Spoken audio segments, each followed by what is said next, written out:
नमस्ते, म रोजिटकार रोजिटकमा यहाँहरूलाई स्वागत छ। र आज चाहिँ म यहाँहरूलाई विन्डो 10 को अपडेट कसरी पज अर्थात् स्टप गर्ने भन्ने बारेमा सिकाउने गरेको छु। र यो गर्नाले तपाईको विन्डो 10 को अपडेट चाहिँ लगभग 1 महिनाको लागि रोकिनेछ। ल आउनुहोस् हेरौँ कसरी गर्ने।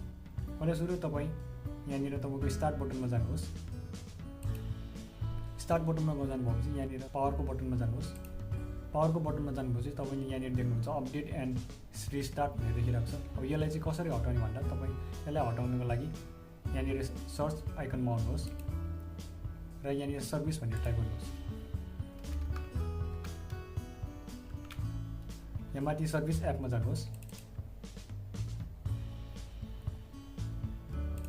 र सर्भिस एपमा आउनुभएपछि स्कोर तल ल्याउनुहोस्। स्कोर तल ल्याउनु भएपछि तपाईँले यहाँनिर विन्डोज अपडेट भनेर देखिरहनु भएको छ। विन्डो अपडेट्सको भित्र जानुहोस्।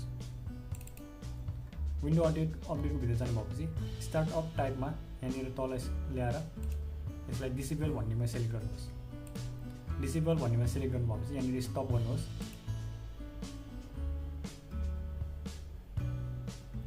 स्टप गर्नुभएपछि यहाँनिर एप्लाई गरिदिनुहोस्।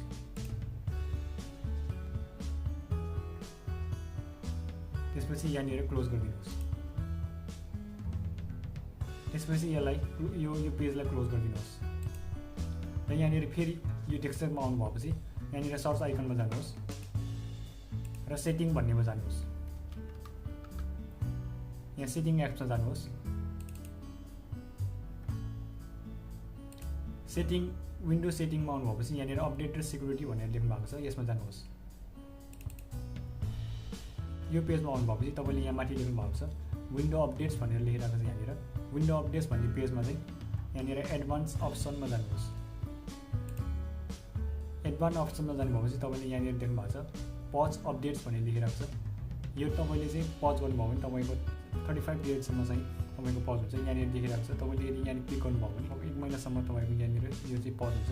र यसलाई पज गर्नको लागि यहाँनिर अफ भइरहेको छ, यसलाई अन गरिदिनुहोस्। ल अपडेट पज अपडेट चाहिँ अहिले अन भइसक्यो। तपाईँको अपडेट चाहिँ अब यहाँनिर यो डेटसम्म चाहिँ तपाईँको अपडेट चाहिँ पज भइरहेको छ। अब यो सक्नु गर्नुभएपछि यहाँनिर यो पेजलाई क्लोज गरिदिनुहोस्।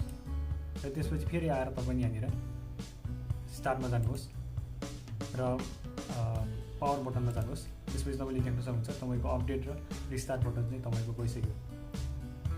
भिडियो हेरिदिनु भएकोमा धेरै धेरै धन्यवाद। यदि यो भिडियो मन परेमा लाइक र सब्सक्राइब गर्न नबिर्सनुहोस्। यो भिडियोबाट म अहिले बिदा माग्छु। नमस्ते।